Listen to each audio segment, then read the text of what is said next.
देखो बेटा, आज अपन बात कर रहे हैं 6th chapter lines and angles की। लाइंस एंड एंगल्स एक प्रूविंग बेस्ड चैप्टर है। इसमें काफ़ी प्रूविंग के क्वेश्चन हैं और आपको कॉन्सेप्ट शायद नए भी इंट्रोड्यूस हों, 8th क्लास से डिफरेंट है। तो अब एक एक चीज़ को बिल्कुल ध्यान से देखिए, ठीक है। तो अपन यहाँ पर सबसे पहले एंगल्स का इंट्रोडक्शन ले रहे हैं कि 90 डिग्री वाले एंगल को, जैसे 90 डिग्री वाला एंगल देखो, जैसे ये होता है 90 डिग्री वाला एंगल। ये मार्क जो लग जाए ये मतलब 90 का है। ये मार्क लगना ही 90 की निशानी है। ये जो इस तरीके से लग रहा है ना, एक तो एंगल में इस तरीके से मार्क लगता है ऐसे, ये नहीं, ये लगना चाहिए, तो ये 90 डिग्री है। तो उसको कहते हैं राइट एंगल। 90 से छोटे हों, जो जैसे ये 90 से छोटा है, ये अपन ने बनाया 60 का, तो इसको क्या कहते हैं, एक्यूट एंगल। 90 से बड़ा हो कोई, जैसे अपन देखें कि 90 से बड़ा है ये एंगल, ये 120 का एंगल है, डी से बनाते हो क्या आप, तो इसको कहते हैं ऑब्ट्यूस एंगल। और 180 डिग्री का जो एंगल आएगा, ये सीधी स्ट्रेट लाइन, ये 180 डिग्री का, इसको कहते हैं स्ट्रेट एंगल। ठीक है, ये समझ में आ गए, ये सारे समझ में आ गए होंगे, है ना बेटा। ये ऑब्ट्यूस है, ये एक्यूट है, राइट एंगल है, ये 180 डिग्री का स्ट्रेट एंगल है। अब बात करते हैं, देखो जैसे ये कोई भी एंगल है, ये कोई भी एंगल था 60 का, इसके पीछे का पोर्शन देखें, ये बैक पोर्शन। जैसे देखो ये एंगल था ए बी सी। मैं आपको बता दूं, एंगल जब भी रिप्रेजेंट करते हैं ना, तो बीच वाले अक्षर पे करते हैं, ए बी सी। यहाँ पर एंगल बी पर है, ठीक है, तो ये बी बीच में आएगा, ठीक है। तो ए बी सी तो 60 है। और मैं आपको बताऊं एक बात, कि पूरा सर्कल जो होता है, पूरा सर्कल जो होता है, ये 360 का होता है। जैसे यहाँ बन रहा है ना, ये यूं करके ये हो सकता है पूरा सर्कल भी बन जाए, ठीक है। जैसे ऐसे ये देखें, जैसे अपन ये देखें, ये पूरा सर्कल ये 360 का होता है। तो उसमें से 60 तो ये हो गया, तो बाकी क्या बचेगा, 360 में से 60 हटा दो, पीछे वाला कितना बचेगा, 300। ये पीछे वाला एंगल 300 बचेगा, यहाँ से लेकर ये यहाँ तक 300 बचेगा। तो इसको रिफ्लेक्स कहते हैं, reflex A B C, reflex A B सी।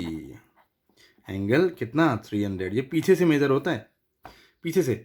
जैसे ये 120 है, अब 120 का रिफ्लेक्स कितना होगा, मान लो ये एंगल है पी क्यू आर। मैंने आपको बताया एंगल हमेशा पी बीच वाले पे होता है, तो ये एंगल पी क्यू आर कितना है, 120। मगर इसका रिफ्लेक्स कितना होगा, रिफ्लेक्स की बात करें, reflex, reflex P Q R कितना होगा, वो होगा ये पूरे 360 में से 120 माइनस कर दें, 360 माइनस 120, ये कितना हो जाएगा, 240 का रिफ्लेक्स पी क्यू आर हो जाएगा। रिफ्लेक्स पीछे से मेजर होता है, देखो समझ गए ना। तो यहाँ पर आ जाते हैं, फिर से रिफ्लेक्स एंगल हो गया।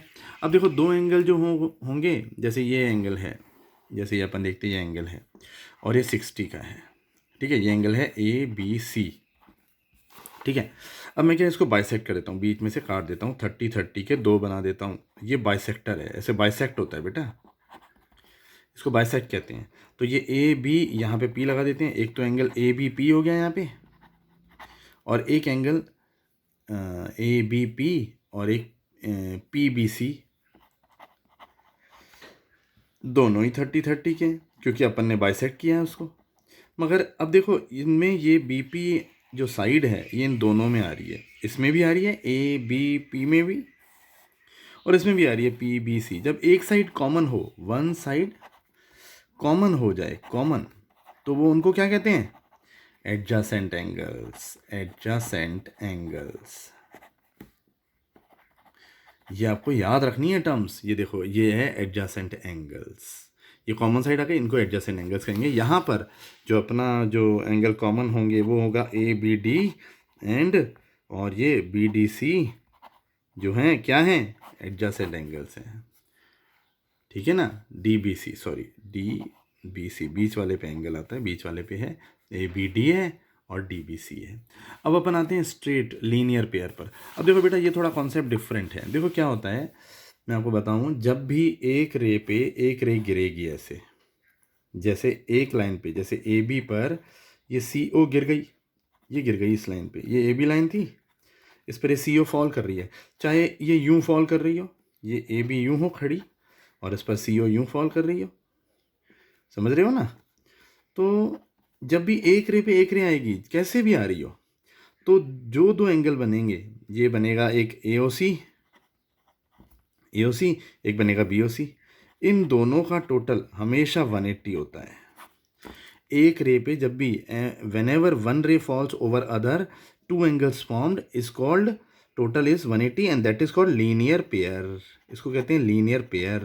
जैसे यहाँ पर भी लीनियर पेयर बनेगा, जैसे देखो ये x है, ये y है, x प्लस वाई क्या हुआ 180, बिकॉज वन रे फॉल्स ओवर द अदर। तो ये क्या है लीनियर पेयर, ये लीनियर पेयर है। ये आपको याद रखना है। देखो जैसे ये मैंने बताया AB पर ये CO गिर रही है, तो A एंगल ये वाला है AOC, ये AOC एंगल है, इसको मैंने नाम दे दिया A, और ये BOC, ये BOC। ये कितना हो गया दोनों का टोटल 180, मतलब A प्लस B कितना हो गया 180, लीनियर पेयर हो गया। ठीक है, आगे बढ़ते हैं अपन। अब देखो जैसे क्या है, ये मैं आपको दिखाऊं वर्टिकली अपोजिट एंगल कैसे बनते हैं। जैसे देखो बेटा, दो लाइनें इंटरसेक्ट कर रही हैं, ये मैं करके बता रहा हूँ आपको क्योंकि ये समझ में नहीं आएगा। दो लाइनें इंटरसेक्ट कर रही हैं, जैसे ये है PQ, ये है PQ और ये है RS। ठीक है, अब ये एंगल आमने सामने हो गए, तो मतलब POR और QOR, ये QOR हुआ, ये QOS, सॉरी QOS, ये QOS और ये POR आमने सामने हो गए। आमने सामने वाले एंगल को कहते हैं वर्टिकली अपोजिट एंगल। फिर चाहे ये भी एंगल हो सकते हैं, POS, ऊपर की तरफ देखें, ये POS और ये ROQ या QOR, ये क्या हुए, ये होते हैं वर्टिकली अपोजिट एंगल। तो यहाँ पर अपन देखें, ये देखो जैसे AB और CD काट रही हैं, तो A और B आमने सामने एंगल है, तो ये क्या है वर्टिकली अपोजिट एंगल है। C और D भी क्या है वर्टिकली अपोजिट एंगल है। आमने सामने वाले एंगल, समझ गए ना, आमने सामने वाले एंगल ये वर्टिकली अपोजिट एंगल होते हैं। आगे बढ़ते हैं।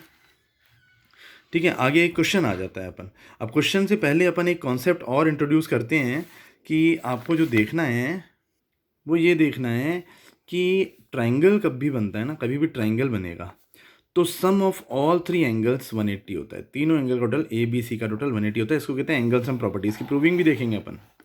फिलहाल अपन कॉन्सेप्ट पे ध्यान दे रहे हैं, ठीक है ना, फिलहाल अपन कॉन्सेप्ट पे ध्यान दे रहे हैं। ये कॉन्सेप्ट्स हैं, ये पॉइंट 1 में काम आएंगे आपको। ठीक है, अब अपन एक क्वेश्चन की तरफ बढ़ते हैं। ये क्वेश्चन है अपना, देखो इसमें क्या है, PQ और RS ये इंटरसेक्ट कर रही हैं। ठीक है, तो आप देखो इसमें एक एंगल बन रहा है POR और QOR बन रहा है ना ये, या ROQ लिख दो, आपका तो एंगल बीच में आना चाहिए। देखो मैं फिर से बताऊं, यहाँ पे देखो क्या है, ये POR ये वाला एंगल बन रहा है POR, और ROQ ये वाला एंगल बन रहा है, ये दो एंगल बन रहे हैं। इन दोनों का टोटल तो 180 होगा, बिकॉज ये क्या है लीनियर पेयर है, वन रे फॉल्स ओवर द अदर। एक लाइन पे एक लाइन आ रही है, देखो आ रही है ना एक पे एक, तो इन दोनों का टोटल क्या होगा 180, लीनियर पेयर है। अब इन दोनों का रेशो दिया हुआ है अपन को 5:7। अपन को इन एंगल का रेशो दिया, जब भी रेशो गिवन हो, whenever ratio is the given then take the multiple x, इनका मल्टीपल लेके निकाल देना, 5x और 7x इनको रखना है। तो अपना जो एंगल POR हुआ वो क्या हुआ 5x, और एंगल QOR हुआ वो क्या हो गया 7x। तो इन दोनों को नीचे रख दो, इनके 5x + 7x = 180, 12x = 180, x = 180/12, x आ गया 15। तो x 15 है, तो अपना एंगल POR कितना था, एंगल POR जो था 5x था, तो 5 × 75 15 75 आ जाएगा। अब एंगल ROQ कितना था, ROQ ये कितना था 7x, 7 × 15 ये 105। तो दोनों आ जाएंगे। अगर आपको इस मेथड से नहीं आ रहा तो एक और मेथड भी है। देखो इसमें क्या होता है, ratio upon sum of ratio × 180, मगर ये ऐसे क्वेश्चन पे ही चलेगा। वो ये मल्टीपल लेने वाला क्वेश्चन जो मेथड है ये हर जगह चलेगा, ये सिर्फ इसी क्वेश्चन में चलेगा कि भाई ऐसा कुछ दे रखा हो जैसे 5:7 है, आपको पता है दोनों का टोटल 180 है, तो आपको ये फॉर्मूला लगाना है, ratio upon sum of ratio × 180। Ratio कितना 5, दोनों का टोटल कितना 5 और 7 का 12 × 180, एक आ गया 75। फिर B का पार्ट, रेशो कितना B का 7 अपॉन टोटल कितना 12 × 180, ये 105। तो ये ऐसे भी आ जाएगा। तो आपको अभी फ़िलहाल आपको ये सारे एंगल्स की डेफिनेशंस कैसे बने, और आपको जो मैंने बताया कि किस तरीके से रिफ्लेक्स बनता है, किस तरीके से एंगल बनते हैं, ये आपको सारे समझ में आ गए होंगे। 2-2 बार देखेंगे आपको समझ में आ जाएंगे सारे।